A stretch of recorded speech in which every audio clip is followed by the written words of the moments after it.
Hi everyone, this is your social guru Dalika Sarwal from Exemplar Point, and today we are going to discuss about the most important questions from the chapter 1 of Geography, Resources and Development.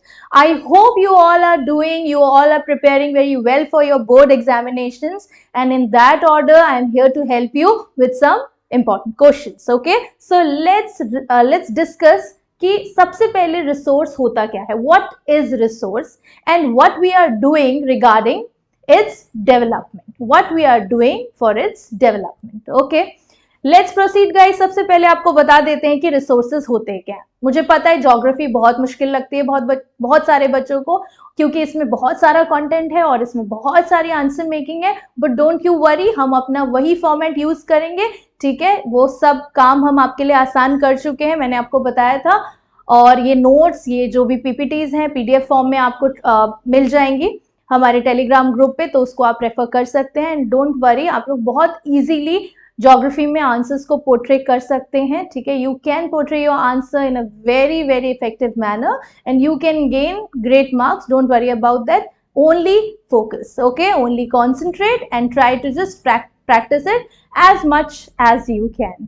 So without wasting a moment, let's proceed. What are resources? And let me explain you first about the resource. So everything available, जो भी available है पूरे areas में, atmosphere में, environment में, ठीक है, जो कि हमारी needs को satisfy करता है, that is known as resource. कैसे, क्या चीज होती है? वाटर. हमें प्यास लगी, हमने पानी पिया. मुझे इस बोर्ड पे पढ़ाना है, मेरे लिए ये बोर्ड जो है मेरा रिसोर्स है. ठीक है, हम ब्रीथ कर रहे हैं, सो एयर हमारे लिए रिसोर्स है. सो ये सारी चीजें जो हमें क्या करती है, हमारे लिए यूजफुल है या हमारी नीड्स को सेटिस्फाई करती हैं, that all are resources. Resources बहुत सारे टाइप्स के हो सकते हैं guys, renewable, non renewable and so on. ठीक है, लेकिन मेन मुद्दा क्या है, ये क्या करती है, हमारी नीड्स को सेटिस्फाई करती है. उसमें हम नेचुरल रिसोर्सेज को देखते हैं, उसमें हम मैन मेड रिसोर्सेज को देखते हैं. ठीक है, इसमें हम बहुत सारे रिसोर्सेज को देखते हैं.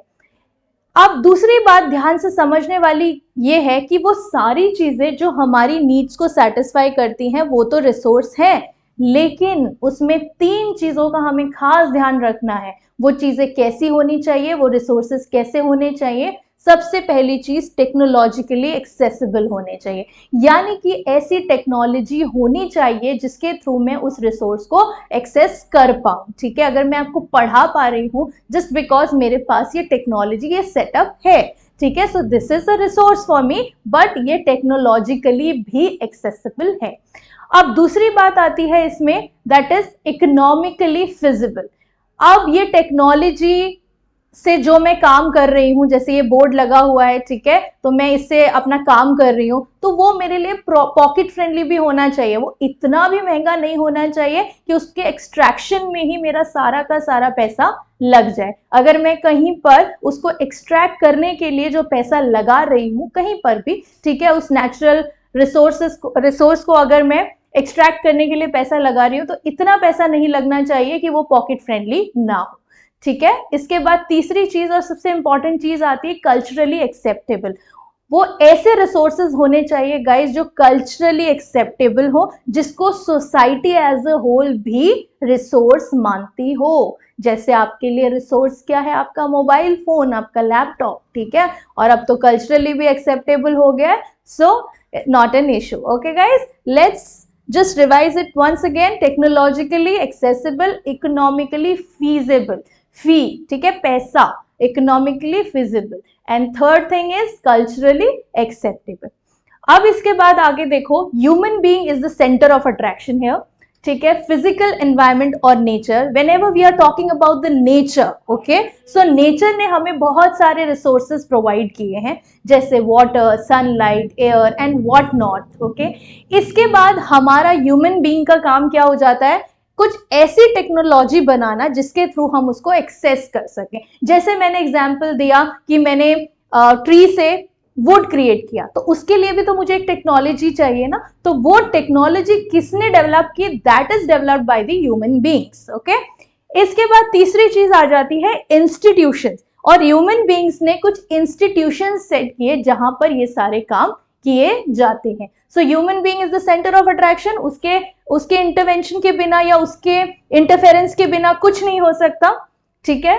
नेचर से वो चीजों को एक्सट्रैक्ट करता है, नेचर से एक्सट्रैक्ट करने के बाद उसको ट्रांसफॉर्म करता है टेक्नोलॉजी का यूज करके एंड देन इंस्टीट्यूशन को सेट करता है। अब छोटा सा एग्जांपल दे देते हैं, ठीक है। छोटा सा एग्जांपल ये है कि कॉटन था मेरे पास, कॉटन को उगाने के लिए सॉइल यूज होता है, वाटर यूज होता है, एयर यूज होता है, मैन्योर यूज होता है, एक्सेट्रा एक्सेट्रा।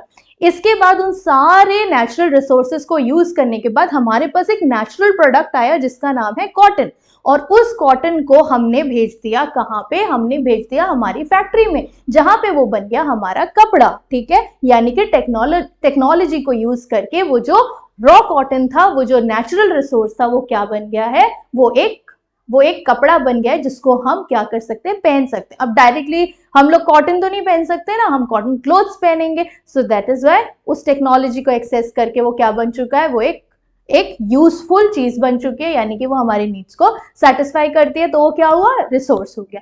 और कहाँ पे सेट हो रहा है ये सारी चीजें, ये सब चीजें फैक्ट्री में सेट हो रही है, तो वो क्या बन गया हमारे लिए, एक इंस्टीट्यूशन बन गया, एंड दैट्स इट, ठीक है। सो नेचुरल रिसोर्सेज क्या होते हैं, रिसोर्सेज का ये क्वेश्चन जो है आपको आ सकता है, ठीक है। इसमें पूछ सकता है इन 3 टर्म्स के बारे में, technologically accessible, economically feasible and culturally acceptable, okay. और human being is the centre and natural resources को ट्रांसफॉर्म करता है with the help of technology and institutions, and that's it, ठीक है। इसको एक बार अच्छे से रिवाइज कीजिए, इसको 2-3 बार पढ़िए तो आपको इसको अच्छे से ये आपको याद हो जाएगा, ठीक है। इसके बाद हम आगे मूव करते हैं अपने इंपॉर्टेंट क्वेश्चन की तरफ, जो इस लेक्चर का मेन एम है।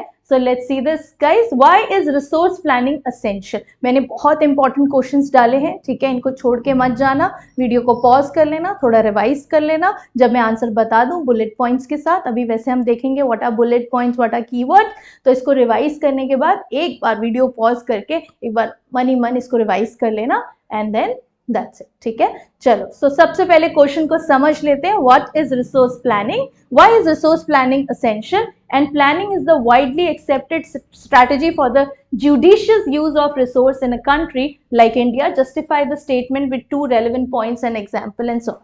ठीक है, तो सबसे पहले पूछा गया कि रिसोर्स क्या है, रिसोर्स तो मैंने आपको बता दिया। अब दूसरी चीज पूछी गई है कि रिसोर्स प्लानिंग इतनी इंपॉर्टेंट क्यों है या इतना असेंशियल क्यों है।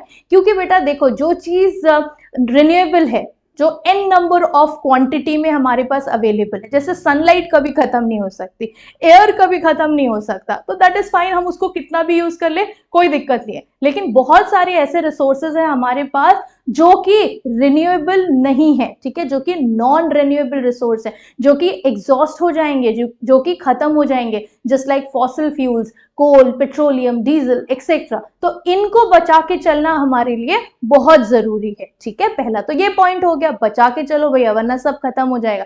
खत्म हो गया तो फिर कैसे काम करेंगे, फिर कैसे फिर तो हमें साइकिल ही चलानी पड़ेगी, फिर हम गाड़ी नहीं चला पाएंगे, ठीक है। तो इसको प्लान करना बहुत इंपॉर्टेंट हो गया। इसके बाद दूसरा पॉइंट क्या आता है कि कुछ जगहों पे बहुत सारे हमको क्या मिलते हैं, रिसोर्सेज मिलते हैं। मतलब हर एक एरिया में तुम लगा लो कि हमारे पास रिसोर्सेज है, ठीक है।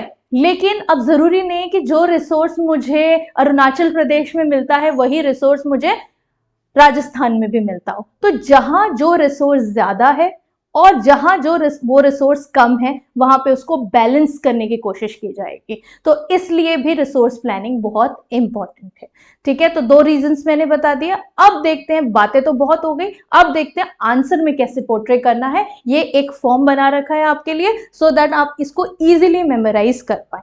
तो सबसे पहले देखिए, resource planning is essential because यहां से ना एक प्रॉब्लम अराइज होती है। ये कीवर्ड को पकड़ना, बस बुलेट पॉइंट को पकड़ना, ठीक है।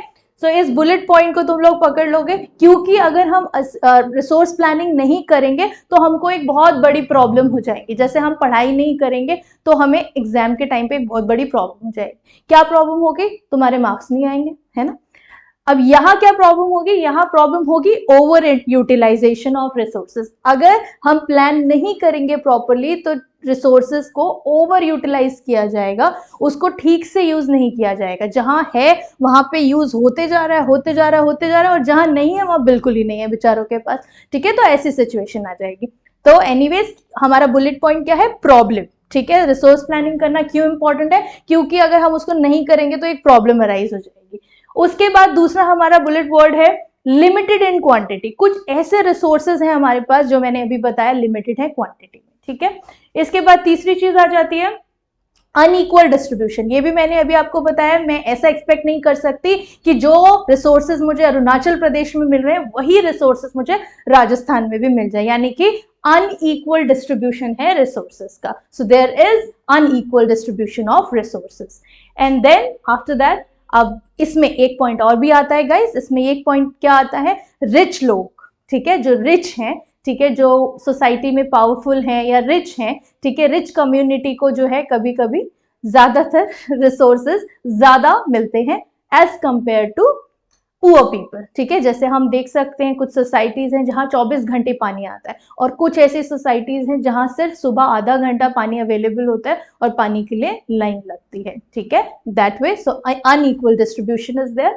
And last one is the example, Rajasthan में जैसे सोलर एनर्जी और विंड एनर्जी बहुत है और झारखंड में मिनरल्स और coal, minerals just like coal, ये सब बहुत अवेलेबल है। चलो अब एक बार वापस से आ जाओ, जल्दी आ जाओ यहाँ पे और फटाफट से इन पॉइंट्स को रिवाइज कर लो। Why it is essential, because अगर हम ऐसा नहीं करेंगे तो एक प्रॉब्लम हो जाएगी। ओके, दूसरा क्या हो जाएगा, प्रॉब्लम होने के साथ साथ ये सारे रिसोर्सेज बड़े लिमिटेड हैं क्वांटिटी में। और तीसरा पॉइंट क्या आ जाएगा, अगर ये लिमिटेड है तो ठीक है, लेकिन अनइक्वल डिस्ट्रीब्यूशन भी है साथ में। और लास्ट में हमने एक एग्जाम्पल दे दिया। दो और पॉइंट्स इसके आगे देखिए,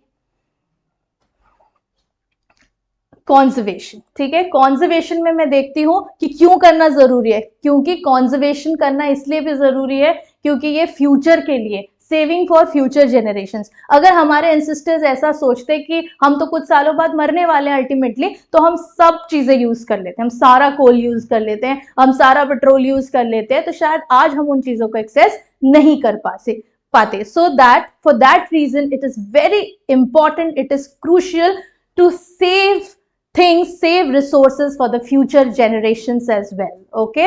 और इसके बाद एक लास्ट पॉइंट हमारे पास है, it brings down the regional disparity. अगर हम कंजर्व करेंगे चीजों को, अगर हम चीजों को बचाएंगे, रिसोर्सेज को बचाएंगे, तो हो सकता है, ठीक है, हम ऐसी कोशिश कर रहे हैं, ट्राइंग आउट कि हम इन डिस्पैरिटीज को खत्म कर दें। डिस्पैरिटीज मतलब ये जो rich section, poor section, forward section, backward section, ये सब है रिसोर्सेज के टर्म्स में। जो कुछ लोगों को रिसोर्सेज बहुत ज्यादा मिल रहे हैं, कुछ लोगों को बिल्कुल भी नहीं मिल रहे, जैसे मैंने एग्जाम्पल दिया आप लोगों को वाटर का। उस तरीके से अगर हम इनको नहीं कंजर्व करेंगे तो हमें बहुत प्रॉब्लम होगी इन रिसोर्सेज को क्या करने में, इस सोसाइटी में इनको कम करने में, इस रीजनल डिस्पैरिटी को कम करने में, ठीक है। तो इसलिए भी ये बहुत इंपॉर्टेंट है to just conserve resources to bring down the regional disparity या रीजनल इम्बैलेंस।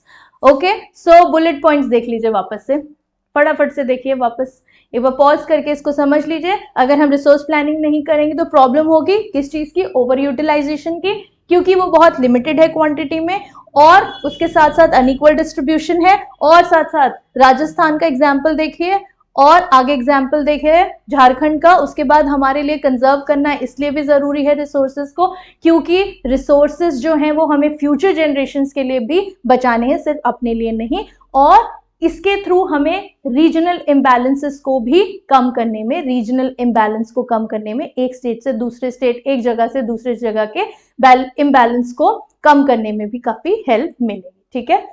बस हो गया आंसर, ठीक है। इसके बाद बुलेट पॉइंट्स हमने इसको पूरा रिवाइज कर लिया। उसके बाद देखिए वही बुलेट पॉइंट आपके सामने आ जाएंगे और इसका सिर्फ आपको डेफिनेशन या इसका जो है वो कंटेंट क्रिएट करना है। उसके लिए भी आपको कोई चिंता करने की जरूरत नहीं है, हमने बहुत मेहनत ऑलरेडी आपके लिए कर रखी है। तो आप इस पीडीएफ को डाउनलोड कर सकते हैं, इसको रिवाइज कर सकते हैं और इसको लिख के देख सकते हैं, ठीक है गाइस। चलिए प्रॉब्लम देख लेते हैं फटाफट। Irrational consumption and over utilization, unequal distribution, resources in India are evenly distributed.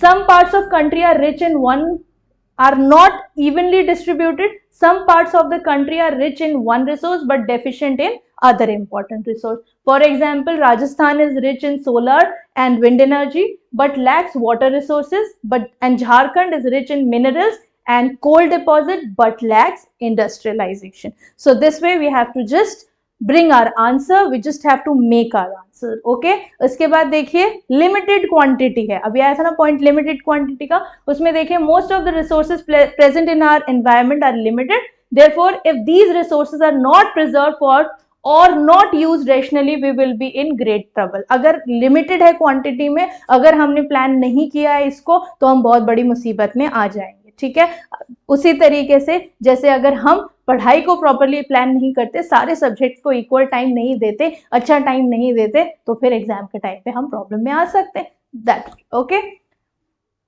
To reduce regional disparity, regional imbalance, and to save for future generation and avoid wastage or overutilization of the resources. So this is how you have to portray your answer with the bullet points and the keywords. अगर यहाँ पे बात आई, अब आपको at least पता है कि आपको अपने आंसर को किस तरीके से शुरू करना है, because that is the toughest thing to how should I start my answer. That is the question from every student, almost every student, कि हम आंसर को स्टार्ट कैसे करें. many of the students are in dilemma कि हम answer को start कैसे करें. so स्टार्ट करने का लॉजिक अब आपको समझ में आ गया होगा. आपको इस तरीके से इसको स्टार्ट करना है और इससे आपको रिवाइज करने में आसान होगा. क्यों? क्योंकि आपको पता है सबसे पहले मुझे प्रॉब्लम, ठीक है, उसके बाद limited quantity, uneven distribution and then example आप उसमें क्रिएट कर सकते हो, and then next point, save for future generations, and then brings down regional disparities. तो 5 पॉइंट्स मेरे को बिल्कुल क्लियर हैं